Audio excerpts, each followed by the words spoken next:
There will be things that I plan, absolutely, but there will be things that happen spontaneously. And I leave space for that deliberately because I think it needs that space to breathe, and actually to be really in the moment of not having necessarily planned every detail, but there's something, a thought may happen in the moment of performance where you think, yeah, this is really the right thing to do. I didn't plan it, but I'm going to do it anyway. It may take me off course slightly, but it's a nice sort of, to deviate from too clean a plan.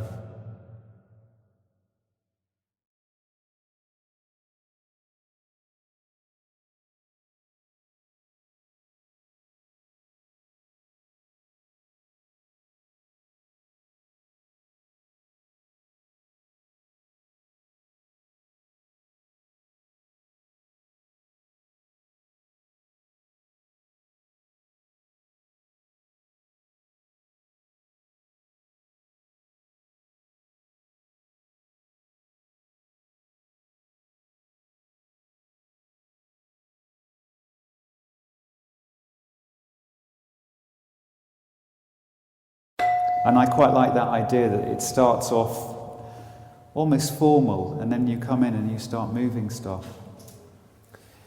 And I really enjoy that. Because I think for people who are watching, it almost gives them permission to do that, permission to pick things up, touch things. And sculpture has to be like that for me. It's you can see it and you can enjoy the form and the colour and stuff, but it's something about touch.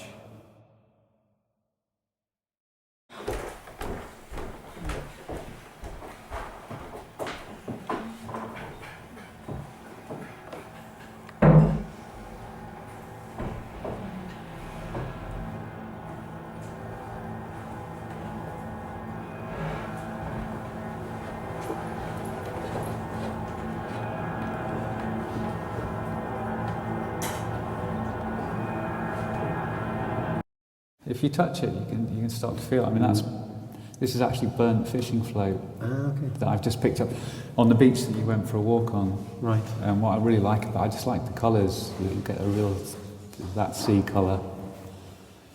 It's quite interesting, that mix between the wax and the stone. It's sort of, they really are two different things.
Dance is all about time. Yeah. Or at least for me, a big part of it is really about, stretching it, squashing it, trying to represent time in different ways. Because time is such a thing that we can't understand, Yeah. I think we're not capable of really understanding it totally. Or ever, fully. It's such a huge concept, how to really get to grips with it. But at least, for the half an hour of that performance, it can be a nice reference to this idea you have of the light changing, and how does that change the wax works? How do you experience it differently? Yeah. And then again, coming to see again, that sense of coming and going and coming and going is quite interesting. Yeah.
With that one, I felt like I could, with the bronze, I felt like I can take more risks because, if you drop it, probably nothing much will change.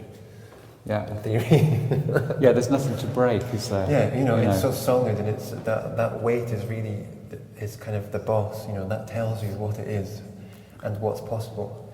I can't lift it too high in the air because it's quite heavy. I can, but then you open up that space of risk. Will it fall to the floor? Will the body get hurt because of the heaviness of it? So it changes all these decisions that I'm making.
It's the same with dance.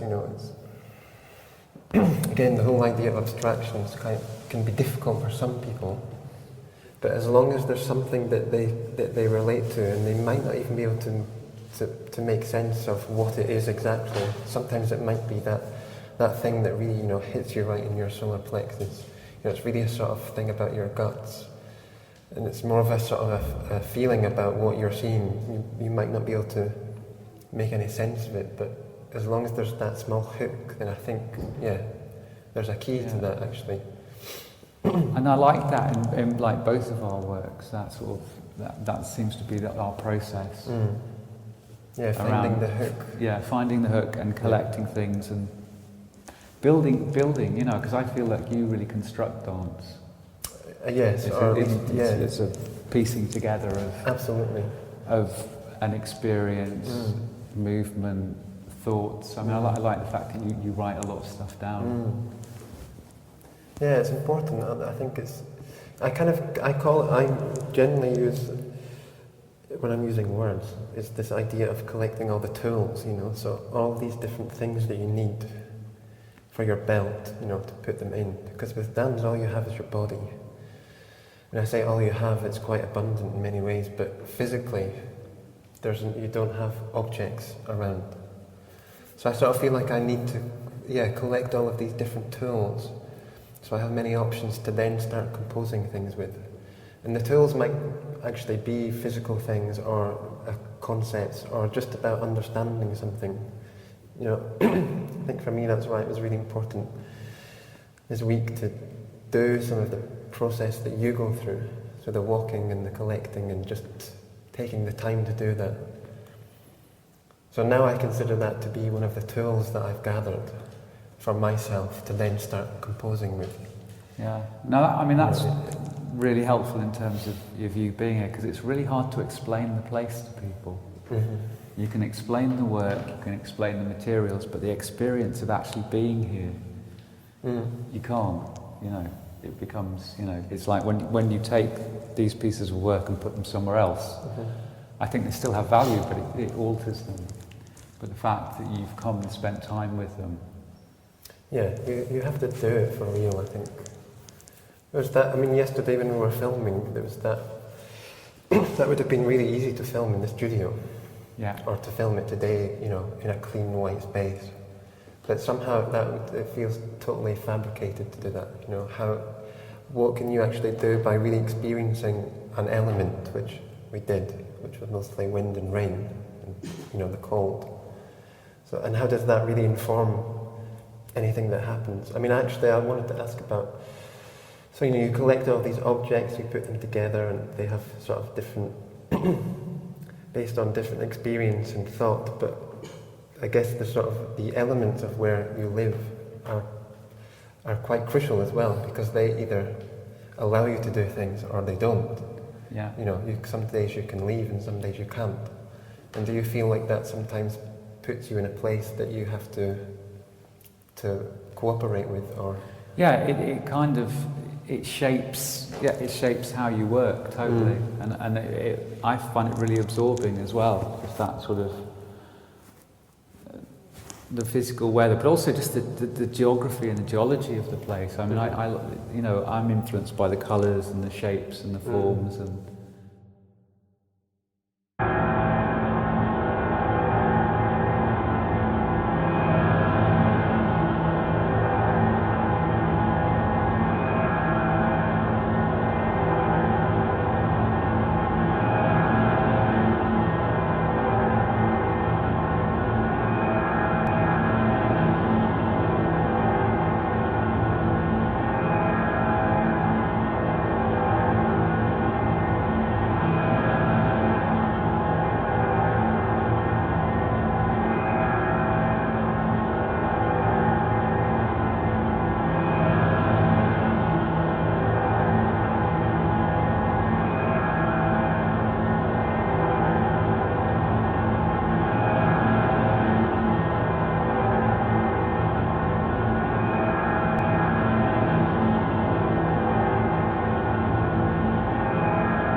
And for me, there's this, we've been talking a lot about, the idea of a history of something, so they've been collected through a process of, walking and finding and it being quite an authentic experience of,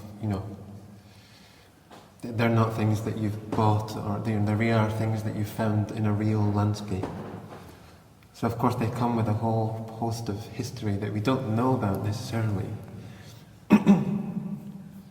For me that's a really interesting part in terms of, I think what I want to do is to try to evoke some sort of history that they, based on the small pieces of information that they give you. And each piece of work is a totally different story. Yeah. Depending on what they're composed of and where they were found or any knowledge that we do have about it. But I think it's interesting, there's already in the exhibition, if you think about, there's the print and then there's the sculpture, the actual 3D object. Already there's a reference to this idea of history again, there's the casting of the original object, but then there's an image of it, so there's already a journey, in different ways of seeing it and experiencing it.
Yesterday we talked about incorporating the smaller bronzes, because initially I thought I'm not sure how to, but now I think it's really about not necessarily doing very much with them, but just them being on the body is sometimes enough. It's like this one with the soapstone and the scapula, it's the same thing. I think in some ways I'm trying to imagine how to make my body into some sort of material, like a found material. So then how do these other objects that you may incorporate with them, how can I do that with my body?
I just wanted to mention the thing about landscapes, because something I haven't really talked about yet, and it's just come up now with that word, is a lot of the time when I am making work, it's okay, so you've got an empty room or a stage or whatever it happens to be, and you've got the body in space moving around, that's fine.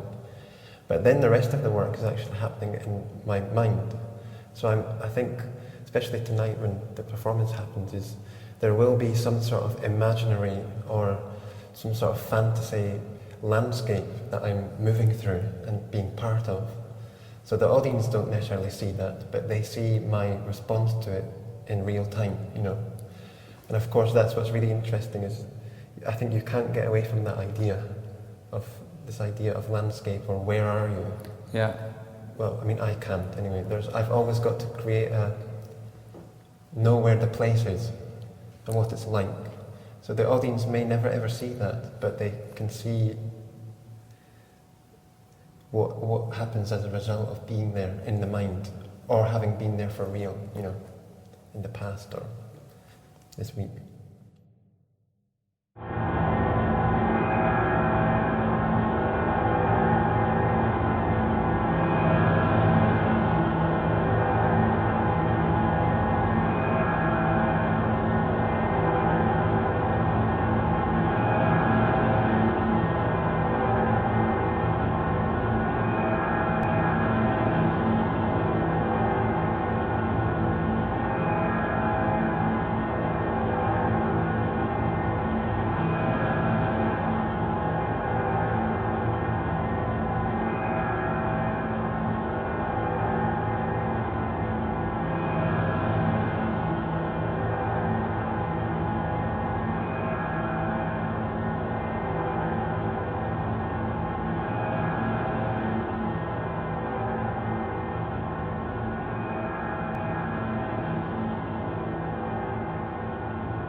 You know, that's choreography, I think.